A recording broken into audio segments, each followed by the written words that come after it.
Hello friends, स्वागत है आपका आप सबके पसंदीदा यूट्यूब चैनल लक्ष्य इंस्टीट्यूट ऑफ एक्सीलेंस में। दोस्तों, आज अपन मैथमेटिक्स में परसेंटेज चैप्टर का नेक्स्ट पार्ट को यहाँ पर देखेंगे।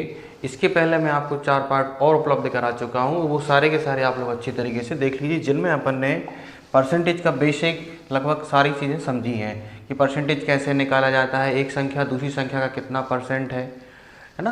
तो अलग अलग प्रकार से जो भी उसमें बताया गया वो सारी बातें आप लोग अच्छी तरीके से सीख लीजिएगा और उसको समझ लीजिएगा, है ना। तो चलिए अब अपन इसमें कुछ क्वेश्चन कर रहे हैं, जैसा कि अपन पहले भी वहाँ पर देख चुके हैं। तो इसमें जैसे कि आपको लिखा हुआ है कि एक अयस्क में 26% लोहा है, 78 किलोग्राम लोहा प्राप्त करने के लिए कितने अयस्क की आवश्यकता होगी, है ना। यानी क्या बोल रहा है आपको कि एक कोई कंटेंट है जिसमें 26% आयरन है ना। तो कोई भी चीज़ जैसे कहीं भी कुछ भी बोल दिया जाए,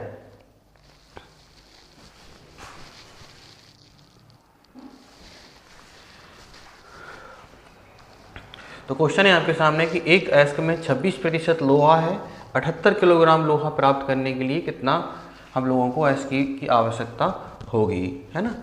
तो यहाँ देखना, जैसे कि हम लोगों को क्या निकालना है, 78 kg क्या निकालना है हम लोगों को, लोहा की आवश्यकता है।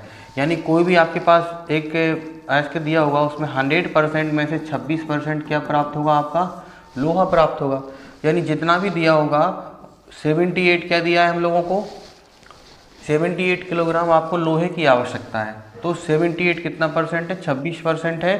तो निकालना क्या है आपको कि कितना अयस्क लग रहा है, तो बराबर कितना हो जाएगा आपका 100। तो बराबर में 300 यानी 300 किलोग्राम आप अयस्क ले लेंगे। तो इसका जैसे अगर आप 300 का 26% निकालेंगे, 26% ऑफ 300, तो बराबर में क्या निकलेगा आपका 78 निकलेगा।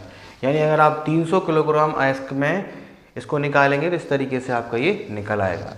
अब देखिए, जैसे मैंने इसके पहले आप लोगों को बहुत कुछ सिखाया है, जैसे कि हम लोगों ने सीखा है कि x y का कितना परसेंट है। यानी किसी संख्या में को अगर किसी दूसरी संख्या का पूछा जाए, जैसे कि हमसे पूछ लिया जाए कि 26 जो है वो 70 का कितना परसेंट है, तो ये निकालने के लिए मैंने आपको बताया है कि 26/70 × 100, है ना। ये हमने सब सीखा है। पिछले जो 4 लेक्चर हैं, उन चारों लेक्चर में परसेंटेज का बेसिक हम लोगों ने क्लियर किया है। तो जो लोग इस वीडियो को फर्स्ट टाइम देख रहे हैं, जैसे हमारे चैनल पे आके उन्होंने ये पहला वीडियो देखा है, तो इसके पहले के जो 4 लेक्चर हैं वो लोग आप लोग उसको अच्छी तरीके से देख लीजिए, तो आपको ये सब सारी चीज़ें समझ में आ जाएंगी। उसमें हमने जो कुछ भी सीखा है उन सब का अब क्या होने वाला है, यहाँ पर यूज़ होने वाला है, ठीक है ना। इतना तो ये चीज़ अपन लोगों ने यहाँ पर समझी है, क्लियर है। तो इसको आप लोग क्या करिए, अच्छी तरीके से समझ लीजिए और जो भी आपको बिल्कुल बताया जा रहा है उसको बिल्कुल अच्छी तरीके से आप लोग सीखते जाइए, क्लियर है। चलिए अब जैसे कि नेक्स्ट क्वेश्चन है आपके सामने कि एक 24 कैरेट सोने को 100% माना जाता है, तो 22 कैरेट सोना जो है वो शुद्ध सोने का कितना परसेंट है। जैसे अभी मैंने आपको बताया कि x y का कितना परसेंट है, अब इसका यूज़ होगा। यानी 22 जो है, 22 पूछा गया है किसका, 24 कैरेट का। यानी 22 कैरेट जो है वो 24 कैरेट का कितना परसेंट है, तो 22 × 24/100 ये आपका आंसर होगा, ठीक है। तो इस तरीके से हम लोगों को क्वेश्चन को सॉल्व करना सीखना है। मैं आपको बार बार एक ही बात बोलता हूँ कि मैथमेटिक्स में आपको इस तरीके से क्वेश्चन को सॉल्व करना सीखना है कि 3 लिखी होना चाहिए संख्या और चौथा संख्या आपका क्या होना चाहिए, आंसर होना चाहिए, ठीक है। तो आप लोग अगर प्रैक्टिस करेंगे तो बिल्कुल आपको वहाँ पर समझ में आएगा। नेक्स्ट है कि किसी परीक्षा में A को B से 25% जो होते हैं वो आपके अधिक मार्क्स मिलते हैं, C को B से 20% अधिक मार्क्स मिलते हैं। तो यदि C को 300 अंक मिलते हैं तो बताइए A को कितने नंबर मिलते हैं। सबसे पहली चीज़ यहाँ हमने देखा कि A को B से 25% अधिक अंक मिलते हैं, ठीक है। A को B से कितने मिलते हैं, A को B से 25% अंक अधिक मिलते हैं। यानी कि अगर A को 125 मिलते हैं तो B को कितने मिलते हैं, 100। इतना क्लियर है, क्योंकि A को इससे 25% ज़्यादा मिल रहा है और B को क्या हो रहा है, C को B से 20% ज़्यादा मिलते हैं। तो C को B से 20% ज़्यादा मिलते हैं, यानी इसको 120 मार्क्स मिलते हैं। इतना क्लियर है, क्यों, क्योंकि क्या बोल रहा है वो, A को B से 25% ज़्यादा है, A get 25% more marks than B, है ना। तो हम लोगों ने क्या लिख दिया, A कितना ज़्यादा ले रहा है इससे, है ना, 25% मोर मार्क्स, यानी बी बराबर कितना है 100 है, तो 100 का 125% हमने यहाँ लिख दिया। अब क्या बोल रहा है कि C gets 20% more marks then B, यानी सी जो हो रहा है वो बी से 20% ज़्यादा ले रहा है, तो ये तीनों के आपके मार्क्स हो गए। अब वो क्या बोल रहा है कि सी को कितने मिलते हैं, 300 नंबर मिलते हैं, है ना। तो सी बराबर कितना है 120 है। जो संख्या जितना परसेंट होती है उससे डिवाइड कर देते हैं, और जो निकालना होता है उससे आप लोग क्या कर देते हैं, गुणा कर देते हैं। तो पूछा क्या गया है, ए को कितने नंबर मिले, ठीक है। If C gets 300 marks then how many marks, है ना, डज ए, है ना। तो ए बराबर कितना है 125 है, बराबर में आपका आंसर हो। जब आप लोग सॉल्व करेंगे तो सॉल्व करने पर आपका लगभग 312 मार्क्स आएंगे, यानी कि जो है वो क्या बोल रहा है कि ए को कितने अंक मिले हैं, ए को 312 नंबर मिले हुए हैं। क्लियर है ना। बस आपको समझना क्या है कि एक क्वेश्चन में मैं बार बार बोलता हूं कि आपको हर चैप्टर में एक बात बताई गई है कि प्रश्न में एक वैल्यू दी जाएगी। तो यहाँ हम लोगों को क्या दिया हुआ है, यहाँ हम लोगों को एक 300 संख्या दी गई है। आपको ये तय करना है कि ये जो 300 है ये कितना परसेंट है। तो ये आपने कैसे तय किया, ये आपने इससे तय किया, ठीक है ना। तो 300 जब 120% है और जो निकालना है उससे हम लोग क्या करते हैं, हमेशा मल्टीप्लाई करते हैं, तो बराबर में आपका 312 क्या हो जाएगा, आंसर हो जाएगा। इतना क्लियर है। चलिए नेक्स्ट देखते हैं कि किसी परीक्षा में 5 विषय हैं, प्रत्येक विषय के जो पूर्णांक है वो कितने हैं, 100 है ना। फर्स्ट विषय में 60%, दूसरे में 65%, तीसरे में 70%, चौथे में 75% और पाँचवें में 80% अंक प्राप्त होते हैं, तो उसको उस परीक्षा में कितने परसेंट अंक मिले, है ना। There are 5 subject in an exam, each subject has 100 marks, he gets 60% marks in the first subject, 65 second में, 70 आपका third, 75 fourth and 80 in fifth, है ना। Then what is the total percentage of marks he get in the exam. सबसे पहली चीज़ आपको देखिए, सबसे first में कितने लेके आ रहा है वो 60% लेके आ रहा है, दूसरे में कितने लेके आ रहा है 65 लेके आ रहा है, तीसरे में कितने ला रहा है 70, फिर 75 और फिर कितने आपके 80 लेके आ रहा है। इतना क्लियर है। अब देखिए इन सबको हम लोग जोड़ देंगे, सब्जेक्ट कितने हैं 5 हैं, 5 से भाग देंगे, है ना। क्या पूछा गया हम लोगों से कि उसको कितने परसेंट अंक मिले हुए हैं टोटल। तो टोटल जो कुछ भी होगा आप लोग अपना सबको जोड़ के हम लोग निकाल देंगे कि टोटल मार्क्स आपके कितने हैं। टोटल मार्क्स हैं हमारे कितने, सबसे पहली चीज़ 600। क्लियर है। अब यहाँ पर उसमें किसी परीक्षा में भाई 5 ही विषय हैं, नहीं 5 नहीं 500 विषय हैं, 500 सब्जेक्ट हैं, ठीक है। 5 सब्जेक्ट के 500 आपके मार्क्स हो जाएंगे।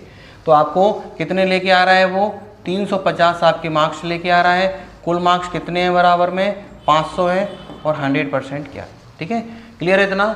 यानी क्या पूछा गया है कि 350 जो नंबर वो लेके आ रहा है, इन सबको जोड़ने में कितना प्राप्त होगा 350 प्राप्त होगा। यानी टोटल वो कितने परसेंट मार्क्स लेके आ रहा है 350 टोटल मार्क्स लेके आ रहा है। कितने में से लेके आ रहा है 500 में से लेके आ रहा है। तो एक्स वाई का कितना परसेंट है बराबर में आपका कितना आंसर आ जाएगा, आपका 70% मार्क्स आपका लेके आ जाएगा। क्लियर है। देखिए ऐसी संख्याओं का स्क्वायर, ऐसी संख्याओं का एवरेज निकालना मैंने आपको बेसिक उसमें सिखाया है कि ऐसी संख्याओं का एवरेज निकालना जिनके बीच में अंतर समान है। तो आप लोग यहाँ डायरेक्ट समझ पाते, जैसे मैंने ये 350 जोड़ा है, इसको आप लोग जोड़ेंगे कभी जैसे कि आ जाए ना 1 2 3 4 5, तो बीच की संख्या 5 संख्या है तो तीसरी का 5 बार आप लोग गुणा कर दीजिए, आपका आंसर आ जाता है। यानी यहाँ हमने 70 को कैसे लिखा है 5 टाइम लिखा है तो 350 हो गया। इसको आप लोग जोड़ोगे तो बराबर में कितना आएगा 350 आएगा। इसलिए मैं आपसे बोलता हूँ कि हमारी प्लेलिस्ट में जाके आप लोग बेसिक मैथ जरूर देखिए, ठीक है। वहाँ आप लोग देखेंगे तो आपको लगभग सब सारी चीज़ समझ में आएंगी। तो 75 जो अपना टोटल जो 70% है इस क्वेश्चन का क्या हो जाएगा आंसर, कि उसको कितने प्रतिशत अंक प्राप्त हुए हैं 70%। क्लियर है। क्योंकि सभी जो मार्क्स हैं वो कितने हैं कुल टोटल 350 है, कितने में से है 500 में से, तो 350 500 का कितना परसेंट है आपका 70% है, ये आपका आंसर हो जाएगा। ठीक है। इसी टाइप का एक क्वेश्चन और है कि एक परीक्षा में कितने विषय हैं 5 विषय हैं, ठीक है। 100 आपका इसका टोटल है। सबसे फर्स्ट में वो कितने लेके आता है 70, सेकंड में कितने लेके आता है वो 75, तीसरे में कितने लेके आता है वो दिया हुआ है ना x, और चौथे में कितने लेके आता है वो। क्लियर है। यहां हम लोगों को ये दिया हुआ है, सबसे पहले दिया हुआ है, देखिए क्या दिया हुआ है कि पहले में लेके आता है वो 70, ठीक है। दूसरे में लेके आता है वो 75, तीसरे में लेके आता है वो 80 और चौथे में लेके आता है वो एक x और पाँचवें में लेके आता है वो क्या 90। तो उसको टोटल परीक्षा में कितने अंक मिलते हैं? 80% मार्क्स प्राप्त होते हैं। तो बताइए कि उसे चौथे विषय में, ये वाला पूछा गया है आपसे कि बताइए कि उसको चौथे विषय में कितने मार्क्स मिले हुए हैं। कितना क्लियर है? सबसे पहले हम लोग यहाँ ये निकालेंगे कि उसको पांचों विषयों में कुल कितने मार्क्स मिले हैं। तो एवरेज कितना है 80 × 5, तो बराबर कितना कर देंगे? इतना क्लियर है 400। ठीक है, अब क्या करेंगे कि हम लोग इन सभी पाँचों को जोड़ देंगे।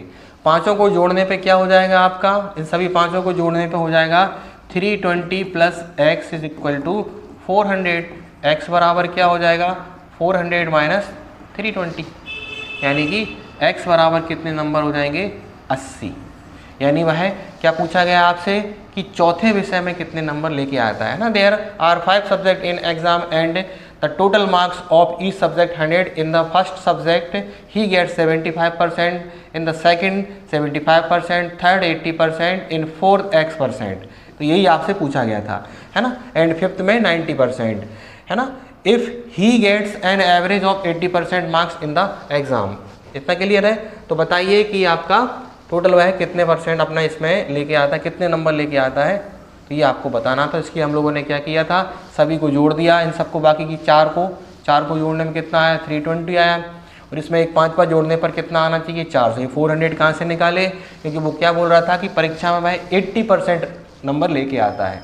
तो 80% लेके आता है तो टोटल मार्क्स कितने हो गए? 400 में 320 माइनस कर दिया तो आपका 80 आंसर आ गया। क्लियर है ना इतना? भाई देखिए, पिछला क्वेश्चन जो था वो भी यही था हम लोगों को कि ये 70% हमें निकालना था। ये पांचों सब्जेक्ट के मार्क्स दिए हुए थे। इसमें उसने क्या बोल दिया है कि आपको ये वाला एवरेज निकला हुआ दिया हुआ है 80% और आपको निकालना क्या है? सभी के टोटल मार्क्स निकालने हैं। तो टोटल मार्क्स में से एक सब्जेक्ट के मार्क्स आपको दिए नहीं है तो आपको वो निकालना है। तो उसी से ये मिलता जुलता क्वेश्चन है, आपको ये समझ में आ गया होगा। ठीक है, एक और नेक्स्ट क्वेश्चन देखिए कि किसी परीक्षा में 5 विषय हैं, एक को 60% अंक प्राप्त होते हैं। छठवें विषय में उसको कितने अंक प्राप्त होते हैं कि 6 विषयों का औसत मिलाकर आपका क्या हो जाता है? 50 हो जाता है। क्लियर है ना? ये सबसे पहली चीज़, ए को किसी परीक्षा में 5 विषय हैं मान के चलिए, ठीक है, 5 विषय हैं तो उसको क्या प्राप्त होते हैं? 60% अंक प्राप्त होते हैं। क्लियर है? तो 5 विषय में सबसे पहली चीज़ उसको कितने अंक प्राप्त होना चाहिए? 60% अंक प्राप्त के हिसाब से 5 विषय में उसको कितने प्राप्त होते हैं? सबसे पहली चीज़ 300 मार्क्स प्राप्त होते हैं। यानी टोटल मार्क्स कितने हुए यहाँ पर? 500 में से उसको 300 नंबर आते हैं। इतना समझ में आया है ना? क्या बोल रहा है कि देखिए, A gets 60% marks, A gets 60% marks. सबसे पहली चीज़ समझिए, क्या बोल रहा है? A gets 60% marks in 5 subject. तो यानी 5 अपना यहाँ पर हमने देखा तो आपको ये चीज़ समझ में आया कि भाई यहाँ पर क्या बोल रहा है वो कि 5 सब्जेक्ट में 500 के हिसाब से उसको कितने नंबर प्राप्त हो रहे हैं? 300 नंबर प्राप्त हो रहे हैं। 5 × 60 = 300 हो गया। अब वो क्या बोल रहा है कि बताइए कि भाई छठने में कितने अंक प्राप्त करें कि उसको 6 विषयों का जो औसत है वो कितना हो जाए? 50 हो जाए। यानी यहाँ 66 सब्जेक्ट हो गए, पहले 5 थे, एवरेज कितना होना चाहिए हमारा? 50 होना चाहिए। तो 50 के हिसाब से उसको कितने अंक प्राप्त होना चाहिए? हमारे 300 ही अंक होना चाहिए। तो कहने का मतलब क्या है, अगर वह छठवें अंक उसमें पेपर में 0 नंबर लेके आता है तो जो उसका एवरेज है वो कितना हो जाता है? आपका 50 हो जाता है। क्योंकि ऑलरेडी वह 300 नंबर तो पहले से लेके ही आ रहा है। 300 नंबर कैसे लेके आ रहा है? 5 सब्जेक्ट में 60 के हिसाब से 300 नंबर लेके आ रहा है। अब वह छठवीं में भी जो भी लाता है तो उसका एवरेज कितना हो जाता है? 50 हो जाता है। तो हमने क्या किया? 50 × 6 कर दिया तो आपका 6 सब्जेक्टों का औसत कितना हो गया? 300 हो गया। जबकि 5 का भी कितना था? 300 था।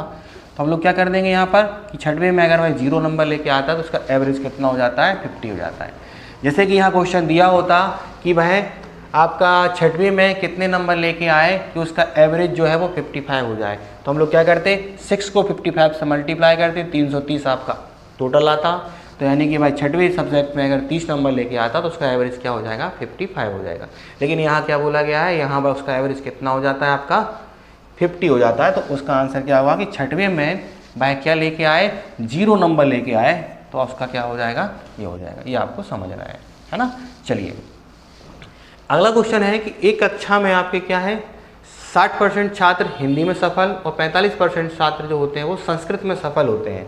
यदि उनमें से 25% छात्र जो हैं वो दोनों विषयों में सफल होते हैं, तो बताइए दोनों विषय में कितने प्रतिशत छात्र जो है वो आपके असफल हुए हैं। क्लियर है?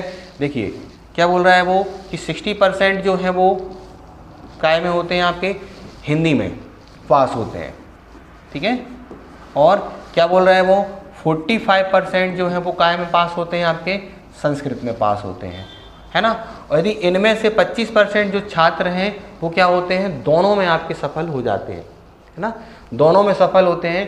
तो कहने का मतलब क्या हो गया, देखिए 60% और 45% में से 25% ऐसे हैं जो दोनों में पास होते हैं, दोनों में पास होते हैं, तो यानी केवल 20% क्या होते हैं संस्कृत में, ठीक है। 25% काय में होते हैं बोथ में, दोनों में, है ना। इसमें से 25 माइनस करेंगे तो कितना आ जाएगा, 35 काय में होते हैं आपके हिंदी में, यानी अकेले हिंदी में कितने होते हैं 35, इसमें कितने होते हैं इतने, इसमें कितने होते हैं इतने, है ना। तो बराबर में हमने देखा यहाँ पर कि टोटल जो ऐसे छात्र जो किसी ना किसी सब्जेक्ट में पास होते हैं, तो टोटल पास होने वाले जो छात्र हैं वो कितने हो गए आपके 80%। इतना क्लियर है? क्या बोल रहा था वो ये बोल रहा है कि 60% जो है वो हिंदी में पास होते हैं, तो हमने यहाँ हिंदी में लिख दिया कितना 60। फिर हमने क्या लिखा, वो क्या बोल रहा है कि 45% क्या होते हैं संस्कृत में पास होते हैं, तो हमने यहाँ लिख दिया संस्कृत के सामने 45। फिर वो क्या बोल रहा है कि इनमें से क्या है जो आपके 25% छात्र हैं वो दोनों में पास होते हैं, तो हमने यहाँ 25% क्या लिख दिया, दोनों में लिख दिया। अब संस्कृत में से 25% ऐसे हैं जो इसमें भी पास हुए हैं, तो हमने यहाँ लिख दिया 25 माइनस करके यहाँ 20 लिख दिया। तो केवल जो संस्कृत में पास हुए हैं वो कितने हैं 5%, सॉरी 20%, है ना। और हिंदी के 60% छात्रों में से 25% दोनों में पास हुए हैं, तो यहाँ केवल हिंदी में पास कितने हैं आपके 35%, दोनों में 25 है, इतना है। इन तीनों को जोड़ने पर क्या आ जाएगा 80%, यानी 80% छात्र जो हैं वो क्या हो रहे हैं आपके दोनों विषय, मतलब सभी ऐसे छात्र हैं जो किसी ना किसी विषय में पास हैं। तो आपसे पूछा क्या गया है कि दोनों विषयों में फेल होने वाले छात्रों का परसेंटेज क्या है ना। ये आपसे पूछा गया है कि then what % of student failed in both the subject. तो यानी कि टोटल होता है कितना 100%, इसमें से 80% छात्र जो है वो किसी न किसी सब्जेक्ट में पास हैं, तो क्या हो जाएगा 20% स्टूडेंट ऐसे हैं जो फेल है, दोनों सब्जेक्ट में आपके क्या है फेल है, ये आपको निकालना है। ठीक है, क्लियर है? तो इस तरीके से आपको ये सारे क्वेश्चन करने हैं। अगला क्वेश्चन है, एक कक्षा में 60% छात्र हिंदी में सफल होते हैं, 45% जो छात्र हैं वो आपके संस्कृत में सफल होते हैं, इनमें से 25% दोनों विषयों में सफल होते हैं, है ना। तो दोनों विषयों में यदि जो हैं 40 छात्र आपके असफल होते हैं, तो बताइए कि कुल कितने आपके हैं। इतना क्लियर है? अब यहाँ हमने देखा है जैसे कि सेम वही कंडीशन है कि 60% क्या बोल रहा है वो आपके हिंदी में पास होते हैं, और क्या बोल रहा है 45% काय में पास होते हैं आपके संस्कृत में पास होते हैं, और 25 क्या होते हैं आपके दोनों में होते हैं। इतना क्लियर है?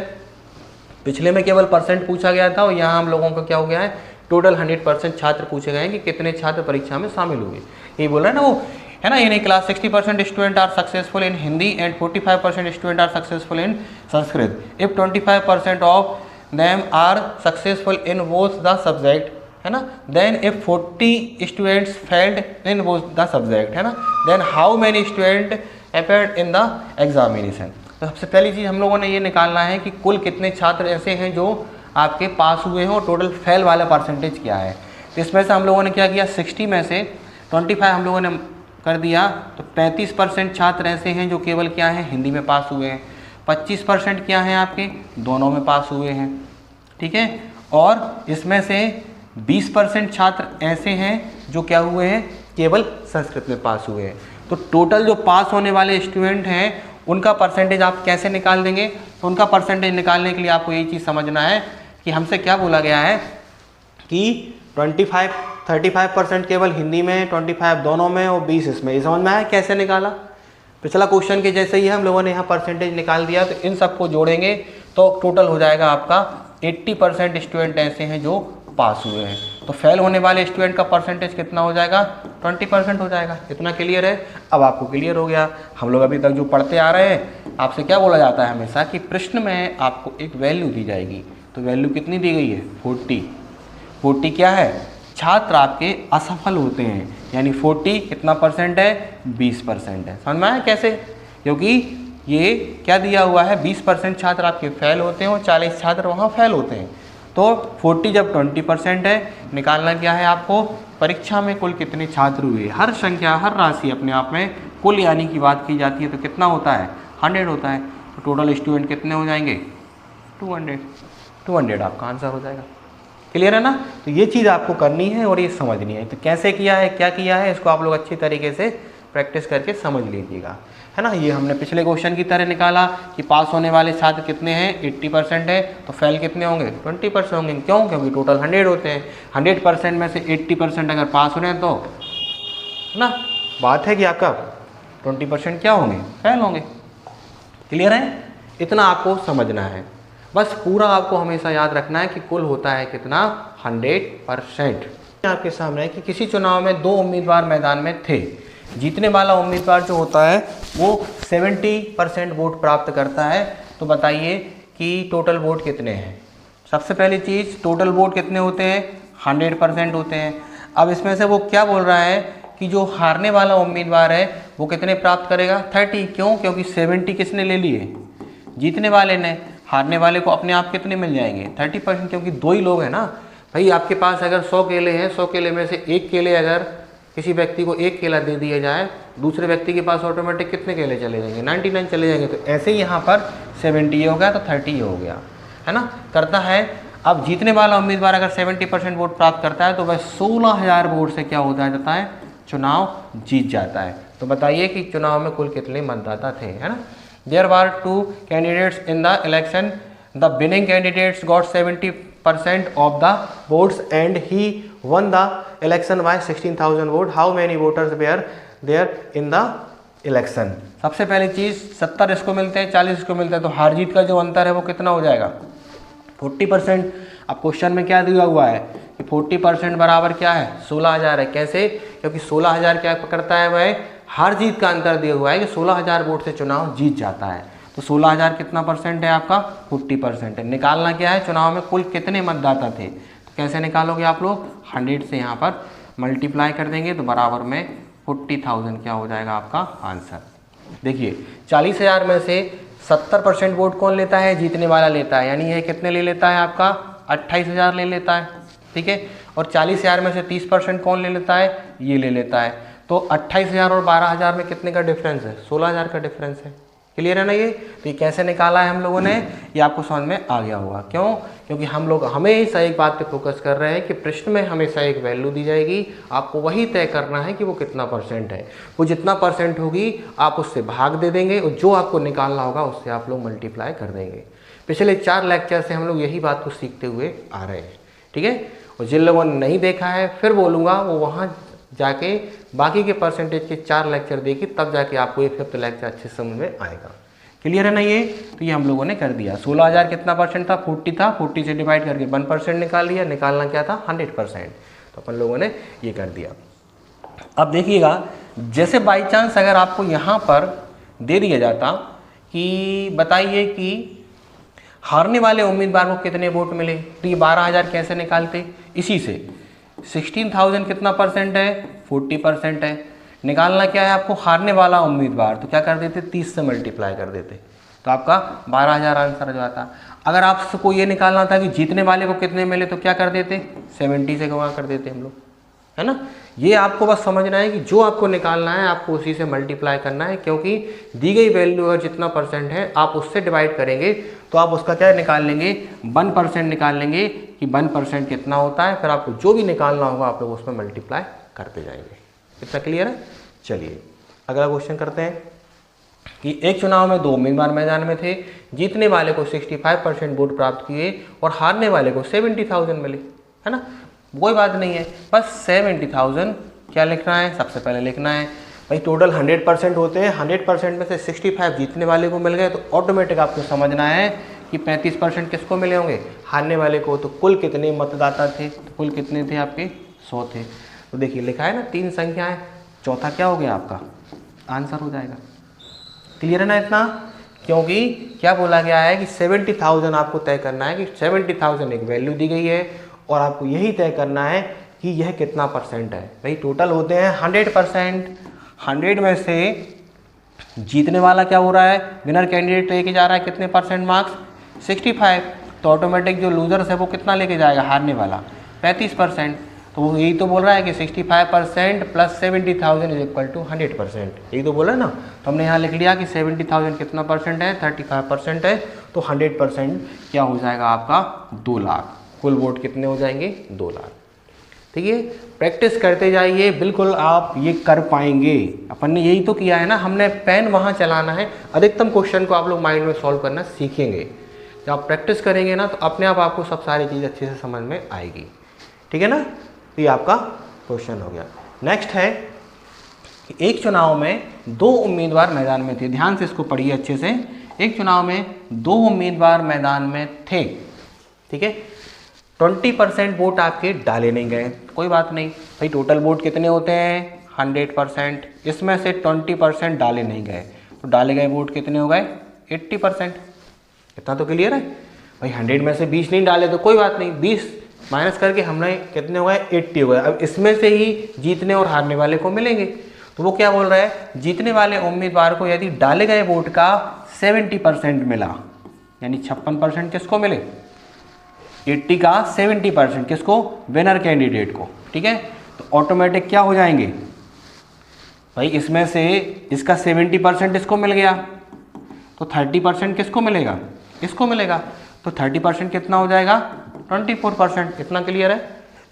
क्या बोल रहा है वो कि एक चुनाव में if an election 2 candidates were in the, ठीक है, 20% जो है वो वोट्स आपके वेयर नॉट, है ना। तो यानी 20% जो वोट है वो डाले नहीं गए, यानी डाले गए वोट बराबर कितने हो जाएंगे, 80%। इसमें से 70 इसको मिल रहे हैं, तो कितने मिल रहे हैं, 56 मिल रहे हैं। इसमें से 30 इसको मिल रहे होंगे ऑटोमेटिक। क्यों मिल रहे हैं, क्योंकि आपको बस समझना है यही भाई। आपको कुछ भी यहाँ पर बोल दिया जाएगा कि जैसे कि 56 इसको मिल रहे हैं, 25 इसको मिल रहे हैं, तो आपको कोई दिक्कत नहीं है, कंफ्यूज कहीं नहीं होना है बिल्कुल। ठीक है, तो चलिए अब क्या बोल रहा है वो कि हारने वाले को अगर 48,000 वोट मिलते हैं, तो बताइए कि यदि हारने वाले को 48,000 वोट मिलते हैं तो एक चुनाव में 2 उम्मीदवार मैदान में थे। इतना क्लियर है। तो फर्स्ट आपको निकालना है कि चुनाव में कुल कितने मतदाता थे, हाउ मैनी, है ना। यानी टोटल कितना हो गया, 100, है ना। यानी आप इसको कर देंगे तो टोटल चुनाव में कितने मतदाता थे, 2 लाख मतदाता थे। क्लियर है ये, यानी फर्स्ट क्वेश्चन का आपका आंसर आ गया। ठीक है, क्लियर है। अब उसके बाद आपको क्या बोल रहा है वो कि बताइए कि जीतने वाले उम्मीदवार को कितने वोट मिले। तो जीतने वाले उम्मीदवार कैसे निकालेंगे, फर्स्ट का आंसर क्या हो गया आपका, 2 लाख। क्लियर है ना, ये फर्स्ट का आंसर हो गया आपका 2 लाख। तो हमने यहाँ लिख दिया क्या, 2 लाख। इसको टोटल वोट कितने मिले आपके, 2। जीतने वाले को कितने परसेंट वोट मिले, तो जीतने वाला उम्मीदवार क्या प्राप्त करता है, 56% प्राप्त करता है। तो हम लोग क्या करेंगे, 48,000 को 24 से तो डिवाइड करना ही है, क्योंकि भाई 48,000 ही तो आप लोगों को एक वैल्यू दी गई है। ठीक है, और जीतने वाला उम्मीदवार कितने वोट प्राप्त करता है, तो जीतने वाले को कितने मिलते हैं, 56 से मल्टीप्लाई कर देंगे। अगला क्वेश्चन क्या बोल रहा है, जीतने वाला उम्मीदवार कितने वोट से चुनाव जीत गया है। तो इन दोनों का जो चुनाव का अंतर है जीतने वाले का, तो ये आंसर हो जाएगा क्या, सेकंड का। थर्ड का आंसर आप लोग कैसे निकालेंगे, जीतने वाला उम्मीदवार कितने वोट प्राप्त करता है। भाई इन दोनों का जो डिफरेंस है वो कितना परसेंट है, 32% है। 32 से मल्टीप्लाई कर देंगे। भाई यही तो सीख रहे हैं कि दी गई संख्या जितना परसेंट होगी उससे भाग देंगे, और जो आपको निकालना होगा उससे आप लोग क्या करते जाएंगे, यहाँ पर मल्टीप्लाई करते जाएंगे। अब चौथा क्या है, चुनाव में कुल कितने वोट डाले नहीं गए थे। तो कितने वोट देखिए डाले नहीं गए थे, यहाँ 20% वोट डाले नहीं गए थे। तो आप लोग क्या कर देंगे, इस चौथे का आंसर निकालने के लिए आप करते जाना है। देखिए आपको फोर्थ का आंसर निकालने के लिए आप लोग क्या करेंगे, यहाँ पर 20 से मल्टीप्लाई कर देंगे। क्लियर है, क्लियर है ना। ये डिवाइड करना है 48,000 को 24 से ही। सेकंड का आंसर कैसे निकालेंगे, जीतने वाले उम्मीदवार कितने वोट मिले हैं आपके, इतने मिले हैं। ये चीज़ आप समझ जाएंगे अच्छे से, बिल्कुल क्लियर है ना इतना। और कोई दिक्कत, बस कुछ नहीं करना है, जो भी आपको दिया हुआ है बस उसको समझना है आपको क्या बोल रहा था कि टोटल वोट कैसे निकाले थे हम लोगों ने, ऐसे निकाले 2 लाख, तो कुल टोटल 100 से मल्टीप्लाई किया। सेकंड क्या बोल रहा था, जीतने वाले को कितने वोट मिले हैं, तो जीतने वाले को कितने मिले थे आपके 56% वोट मिले हैं, तो हमने क्या किया 56 से मल्टीप्लाई कर दिया। थर्ड क्वेश्चन क्या बोल रहा था आपका कि जीतने वाला उम्मीदवार कितने वोट प्राप्त करता है, ठीक है, जीतने वाला उम्मीदवार कितने वोट से चुनाव जीता है, तो भाई 56 इसको मिले, 24 इसको मिले हैं, दोनों के बीच में डिफरेंस होता है, वही तो हार जीत का अंतर होता है, वो कितना है 32 है, ठीक है। अब फोर्थ क्वेश्चन क्या है कि चुनाव में कितने वोट डाले नहीं गए, तो डाले नहीं गए वोट कितने थे 20%, तो हम लोगों ने क्या कर दिया 20 से मल्टीप्लाई कर दिया, ठीक है। तो ऐसे आपको ये क्वेश्चन सॉल्व करना है, प्रैक्टिस कर लीजिएगा और जो भी आपको दिक्कत आए आप लोग मुझे कमेंट करके बताइएगा, ठीक है। चलिए इसी टाइप का अगला है, अब वो क्या बोला थोड़ा सा अलग है ये, उसमें सीधा सीधा लिखा हुआ था, यहाँ थोड़ा सा अलग क्वेश्चन है। एक चुनाव में 2 उम्मीदवार मैदान में थे, ठीक है, अच्छी बात है, 20% वोट डाले नहीं गए, यानी 100 में से 20% क्या हुए आपके डाले नहीं गए, ठीक है। तो कितना क्लियर है, डाले गए वोट बराबर कितने हो गए 80 हो गए, है ना। डाले गए वोट का 25% क्या हो गए आपके रिजेक्ट हो गए, है ना। पहले जब ईवीएम नहीं चला करती थी तो पहले जो आपके पेपर से मतदान होता था तो उस टाइम पे कुछ बैक वोट होते थे वो क्या हो जाते थे रिजेक्ट हो जाते थे। तो प्रश्न है कोई दिक्कत नहीं है, अब इसमें से है ना डाले गए क्या बोल रहा है, देखिए डाले गए वोट का 25%, यही बोल रहा है ना वो, डाले गए वोट का 25% आपके क्या हुए हैं रिजेक्ट हो गए हैं, यानी डाले गए वोट का 25% क्या हो गया, यानी क्या बोल रहा है वो कि 25% ऑफ 80, यही बोल रहा है ना वो, डाले गया वोट कितना है 80 है, यानी कि कुल वैलिड वोट कितने रहे 60, इतना क्लियर है भाई। एक चुनाव में 20% वोट डाले नहीं गए, यानी डाले गए वोट बराबर कितने हो गए 80%। अब 80 का 25% क्या हो गया आपका रिजेक्ट हो गए, 80 का 25% क्या हो गया आपका रिजेक्ट हो गया, तो 80 का 25% बराबर हमने निकाला कितना हो गया 20, माइनस कर दिया तो कितने हो गए आपके ये। अब वैध मत कितने हो गए आपके वैलिड वोट 60, इतना क्लियर है। अब जीतने वाला उम्मीदवार यदि वैलिड वोट का 60% प्राप्त करता है तो हारने वाले को 72,000 वोट प्राप्त होते हैं। जीतने वाला उम्मीदवार क्या करता है वैलिड वोट का 60%, इसका 60% प्राप्त करता है वो, ठीक है क्लियर है। तो उसका 60% प्राप्त करता है तो हारने वाले को कितने मिलते हैं आपके ऑटोमेटिक 40% मिलेंगे।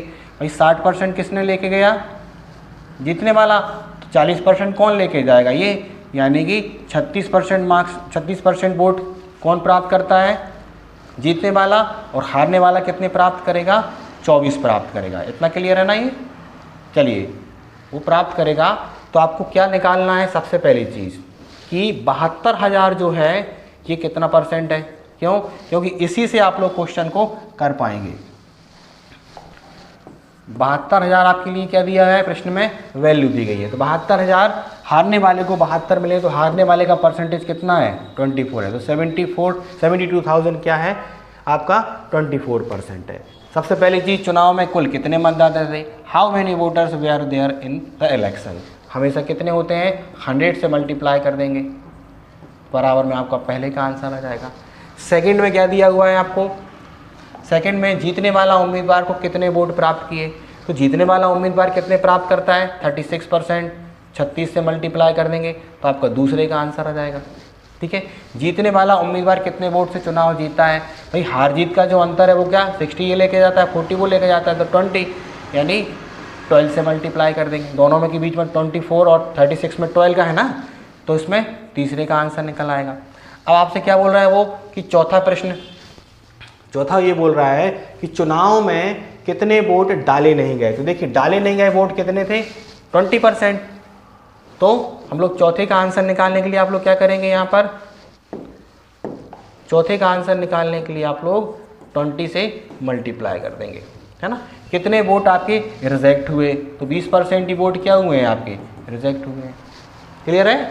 तो करना कैसे है आपको, बस समझना है कि प्रश्न में एक वैल्यू दी जाएगी, वो जितना परसेंट होगी उससे डिवाइड करके अपन 1% निकालेंगे, यही हम लोग परसेंटेज में सीखे हैं कि हमने 72,000 को 24 से डिवाइड किया। कैसे किया, क्योंकि हमने ये तय किया कि 72,000 24% है। कैसे तय किया, 100% वोट थे, 20% क्या हुए हैं डाले नहीं गए, ठीक है। डाले गए वोट का 25% क्या हुआ है, रिजेक्ट। डाले गए वोट कितने हैं, 80 है, 80 का 25% कितना निकला ये। अब बैलेट वोट कितने हुए, 60। जीतने वाले ने बैलेट वोट का 60% प्राप्त किया, तो इसका 60% कितना हो गया हमारा, 36 हो गया। ठीक है, इतना क्लियर है। तो हारने वाले को अपने आप क्या मिले होंगे, 24% वोट मिले होंगे। तो हमने ये इससे डिवाइड करके यहाँ पर क्या निकालेंगे, सबसे पहले आप 1% निकालेंगे। जब आपका 1 निकल जाएगा तो आपसे जो भी निकालने को कहा गया है, फर्स्ट में क्या कहा गया है, चुनाव में कुल कितने मतदाता थे, 100 से मल्टीप्लाई कर दिया। ठीक है।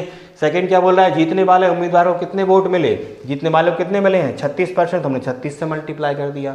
ठीक है। थर्ड क्या है, जीतने वाला उम्मीदवार कितने वोट से चुनाव जीता है, हार जीत का अंतर कितना है, 12, तो थर्ड के लिए 12 से मल्टीप्लाई कर दिया। फोर्थ क्या बोल रहा है, चुनाव में कितने वोट डाले नहीं गए, तो डाले नहीं गए वोट कितने थे आपके, 20, तो हमने 20 से मल्टीप्लाई कर दिया। क्या बोल रहा है, कितने वोट आपके रिजेक्ट हुए, है ना, यही बोल रहा है ना, how many votes were reject, reject vote कितने हैं, है ना, 20%, तो हमने पांचवे का आंसर के लिए 20 से डिवाइड कर दिया। ठीक है। तो ये कुछ क्वेश्चन अपन लोगों ने यहाँ पर किए हैं, आप लोग इनको अच्छी तरीके से कर लीजिए और इस वीडियो का एक एक प्रश्न आप लोग अच्छी तरीके से सॉल्व करिए। जब आप लोग उसको अच्छे से सॉल्व करेंगे तो तभी जाके आप आगे बढ़ने के लिए योग्य होंगे, है ना।